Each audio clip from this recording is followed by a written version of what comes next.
अस्सलाम वालेकुम। Study time के साथ मैं हूं तफसीरुल इस्लाम और स्टूडेंट्स, आज हम सेकेंड ईयर के नया चैप्टर शुरू करेंगे। लास्ट क्लास में हमने सेकेंड ईयर का यूनिट नंबर 15 कंप्लीट किया था विद न्यूमेरिकल्स। आज हम यूनिट नंबर 16 स्टार्ट करा रहे हैं और उसका नाम है फर्स्ट लॉ ऑफ थर्मोडायनेमिक्स। अब बेसिकली सर स्टूडेंट, सबसे पहले तो आपको पता होना चाहिए कि व्हाट इज थर्मोडायनेमिक्स। देखिए, थर्मोडायनेमिक्स क्या है। बेसिकली ये ब्रांच ऑफ फिजिक्स है, या फिजिक्स की भी एक ब्रांच है मैकेनिक्स। बेसिकली ये उससे निकला है थर्मोडायनेमिक्स। अब मैकेनिक्स आपको पता है कि इसमें हम मूवमेंट के बारे में पढ़ते हैं, मोशन ऑफ ऑब्जेक्ट। ये आपने 9th में, मैट्रिक में, छोटी क्लासेस में पढ़ा होगा। तो थर्मोडायनेमिक्स मैकेनिक्स की ही एक ब्रांच है। इसका मतलब इसमें भी हम मूवमेंट, अच्छा अच्छा, इसमें हम मूवमेंट को वर्क डन से रिप्रेजेंट करते हैं, क्योंकि बेसिकली थर्मो का मतलब है हीट और डायनेमिक्स का मतलब चेंज। अब चेंज का मतलब हम ये कह सकते हैं कि डायनेमिक्स का मतलब फोर्स की वजह से कोई मूवमेंट हो रही है तो वो भी चेंज कहलाती है। तो बेसिकली हम इसमें हीट का कन्वर्जन पढ़ते हैं, हीट का कन्वर्जन पढ़ते हैं। किसमें? मैकेनिकल वर्क में,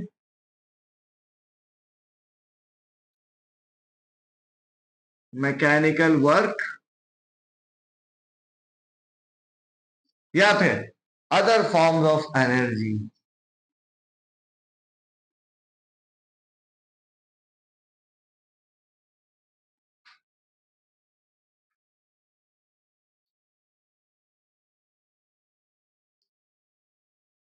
ठीक, तो बेसिकली इसमें हम क्या डेफिनेशन हो जाएगी? द ब्रांच ऑफ फिजिक्स, लिख लें, the branch of physics which deals with the study of conversion of heat into mechanical work and other forms of energy is called thermodynamics। यानी कि हीट का चेंज होना, heat का convert होना। ठीक, अब हीट का कन्वर्ट होना, heat is the form of energy. ये हमने पता है कि हीट जो है वो फॉर्म ऑफ एनर्जी, और एनर्जी जब किसी सिस्टम में आती है तो वहां पे कुछ ना कुछ हलचल सी होती है। ऑब्वियसली देखें, एनर्जी जब तक, क्योंकि एनर्जी क्या है? वेव्स के आने का रास्ता है। Energy is the mechanism by which यानी कि waves is the mechanism by which energy can be transfer. तो एनर्जी जब ट्रांसफर होती है तो कुछ ना कुछ मूवमेंट होती है। ठीक, अब हमने कहा कि फॉर एग्जांपल अगर मैं कहूं आपसे कि हमारे पास एक सिलेंडर, और इस सिलेंडर में ये मूवेबल पिस्टन से हमने इसको कवर किया है। पिस्टन क्या होता है? ऑब्वियसली वो जो आपने सिरिंज के अंदर रबर सा मूव कर रहा होता है, उसको हम पिस्टन कहते हैं। और ये बहुत सारी जगहों पे होते हैं, गाड़ियों में भी रिंग पिस्टन का आपने नाम सुना होगा, और भी जगहों पे ये मौजूद होता है। ठीक, अब अगर हम इस सिस्टम में इनिशियल टेम्परेचर है V1 T1 और इस पे प्रेशर है P1। अब अगर हम इस पे हीट, ये चले प्रेशर कांस्टेंट है P, हम हीट करें delta Q। Delta Q is the change in heat. Q को हम किससे रिप्रेजेंट करते हैं? हीट से रिलेटेड। अब जब ये हीट किसी सिस्टम में आएगी तो यहां पे मौजूद होंगे मॉलिक्यूल्स। इन मॉलिक्यूल्स में क्या होगा? हलचल सी मचेगी। अगर पहले ये यूं स्लो मूव कर रहे होंगे तो फिर ये थोड़ा तेज मूव करेंगे।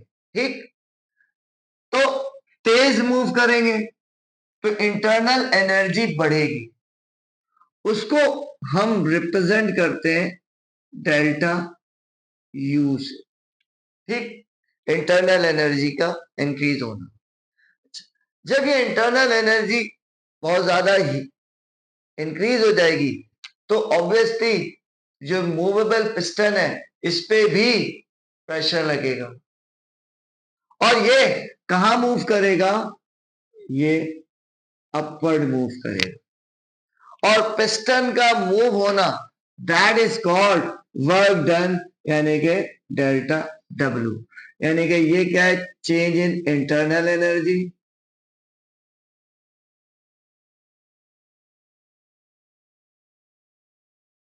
और ये क्या हो रहा है, वर्क डन हो रहा है, वर्क डन। सही है जी। तो इसका मतलब कि अब हम देखते हैं, अगर हम वैसे देखें किसी हम सिस्टम को हीट करने से वर्क डन हो रहा है, बाकी एनर्जी कहां गई, बाकी एनर्जी उसकी इंटरनल एनर्जी में कन्वर्ट हो गई, यानी कि जो मॉलिक्यूल्स पहले स्लो मूव कर रहे थे अब वो थोड़ा तेज मूव करेंगे और इंटरनल एनर्जी में सबसे मेजर पार्ट होता है काइनेटिक एनर्जी का। सबसे मेजर पार्ट किसका होता है, काइनेटिक एनर्जी का, यानी कि इंटरनल एनर्जी हम कह सकते हैं कि गैस के मॉलिक्यूल्स की internal energy depends mostly upon kinetic energy, average kinetic energy of the molecule.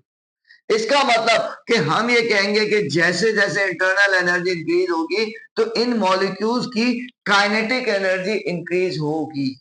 ठीक, अब अगर मैं इसको वैसे देखा जाए कि हम इसको किस तरह बात करेंगे, देखिए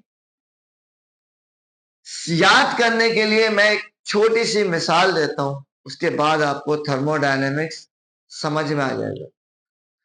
देखिए ये एक घर है, अच्छा घर होता है, अब घर में कुछ चलाने के लिए क्या चाहिए होता है, इनकम। घर को चलाने के लिए क्या चाहिए होता है, इनकम। तो अगर मैं कहूं कि डेल्टा क्यू, याद रखने के लिए ये मिसाल है, क्योंकि अगर इसको मैं जब अप्लाई करूंगा फर्स्ट लॉ पे तो ये सारी चीजें जो है ना बिल्कुल इसके चारों एप्लीकेशंस आप समझ जाएंगे कि डेल्टा क्यू बेसिकली क्या है, घर में आने वाली इनकम है। सही है, कोई भी यानी कि बिजनेस करते हैं तो बिजनेस की इनकम, जॉब करते हैं तो सैलरी हो गई, ठीक, ये इनकम है। फिर हम उस इनकम से करते हैं एक्सपेंसेस, ऐसी बात है, यूटिलिटीज बिल देने हैं, घर का राशन लेके आना है, चीजें लेके आनी है, बच्चों के स्कूल की फीस देनी है, बहुत सारी चीजें, तो ये सारे कहलाते हैं एक्सपेंसेस। तो ये हो गए हमारे एक्सपेंसेस, डेल्टा डब्ल्यू, ये नजर आ रहा है।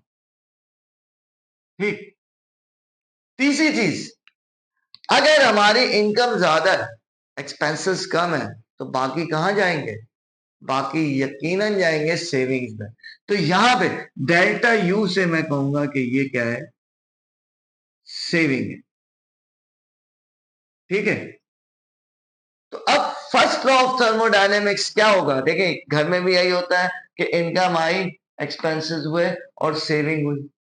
सही है, अगर हुई तो ठीक, लेकिन अगर सेविंग नहीं हुई या इनकम कम है, एक्सपेंसेस ज्यादा है, तो हमें क्या करना होगा, कहीं से बोरो करना पड़ेगा। सही है, कहीं से बोरो करना पड़ेगा, सेविंग नहीं होगी तो हमें किसी से लेना पड़ेगा उधार, यही है भाई।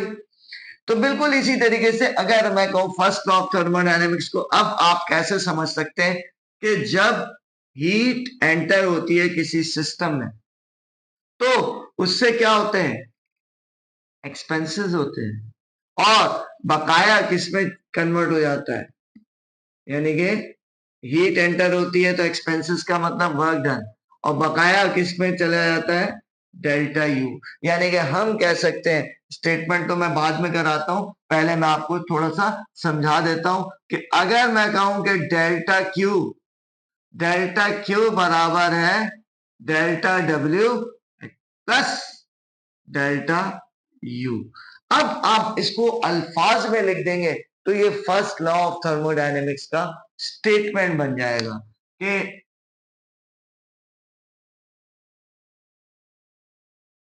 क्या होता है कि the change in heat yeah, when the heat absorbed by the system, it will be converted into work done, and the remaining part will be converted into internal energy of the system. पहले तो आपको sign convention पता होने चाहिए कि sign convention हमारे पास क्या है. फॉर एग्जाम्पल अगर मैं कहूँ साइन कन्वेंशन में डेल्टा क्यू की बात करूं, तो डेल्टा क्यू पॉजिटिव होगा कब? जब हीट एब्जॉर्ब होगी. यानी कि पहला हमने कहा इट इज पॉजिटिव जब हीट एब्जॉर्ब होगी, सिस्टम में हीट आएगी.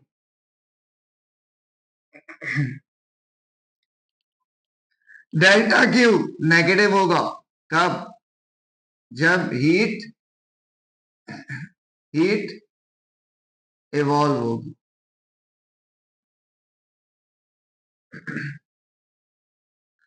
एंड डेल्टा क्यू जीरो होगा जब नो हीट चेंज होगा. यानी कि ना ही सिस्टम में हीट आ रही है, ना ही सिस्टम में से हीट जा रही है. डेल्टा क्यू के बाद फिर मैं इसको रोजमर्रा की एग्जाम्पल में भी बताता हूं. डेल्टा क्यू के बाद हम बात कर रहे हैं डेल्टा यू की. Delta U is the change in internal energy. तो delta U of the system is considered to be positive when temperature has increased. जब किसी सिस्टम का टेम्परेचर इंक्रीज हो जाए. एंड इट इज नेगेटिव कब?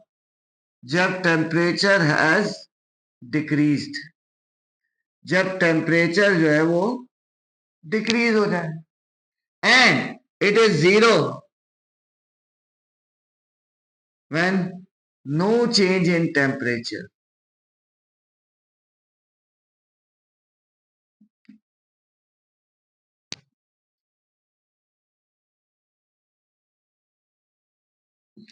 No change in temperature.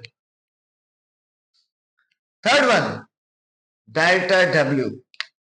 Delta W is the work done.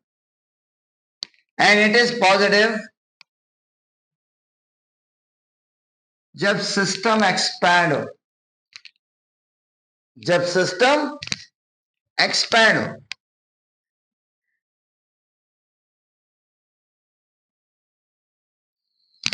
Negative जब system compressed हो.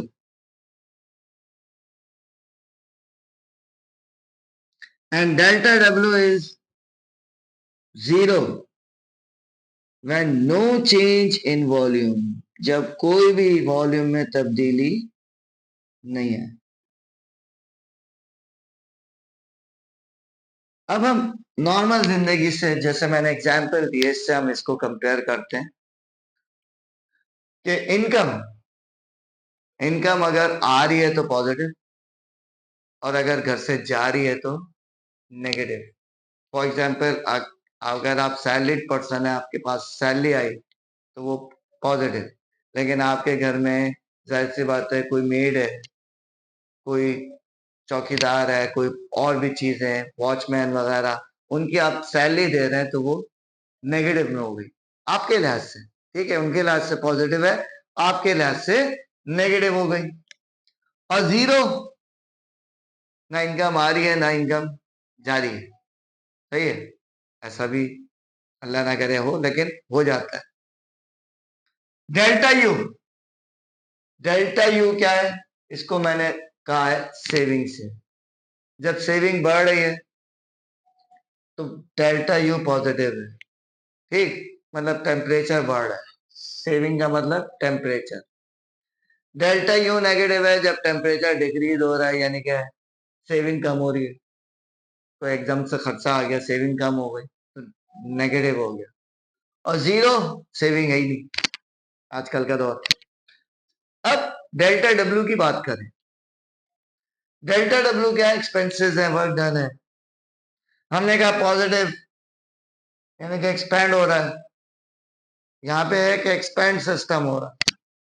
वहां पे ये है कि अगर आपके एक्सपेंसेस बढ़ रहे हैं तो वो पॉजिटिव है। एक्सपेंसेस कम हो रहे हैं तो नेगेटिव है, और एक्सपेंसेस जीरो हो गए यानी कि क्या हुआ, खर्चा ही नहीं हो रहा। ठीक, तो सारी सेविंग, इस सारी इनकम जो है वो सेविंग में कन्वर्ट हो जाएगी। तो ये चीजें जो है आप इससे याद कर सकते हैं कि कब क्या होगा।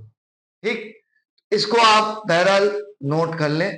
इसके बाद मैं कुछ नई टर्म जो मैंने टर्मिनोलॉजीज यूज की हैं उनको हम थोड़ा सा नेक्स्ट लेक्चर में डिस्कस करेंगे।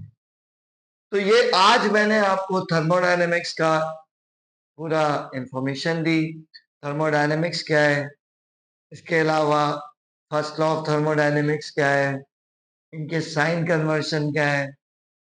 अब इस चैप्टर से जुड़े रहिएगा क्योंकि आगे इसकी एप्लीकेशंस भी आएंगी, कुछ और टर्म्स भी आएंगी, फिर हम लेक्चर देंगे इंशाल्लाह। तो हमारे चैनल को लाइक करें, सब्सक्राइब करें हमारे चैनल को, वीडियो को लाइक करें। कोई क्वेश्चन है तो कमेंट सेक्शन में बयान करें, और नेक्स्ट लेक्चर का इंतजार करें। तब तक के लिए अल्लाह हाफ़िज़।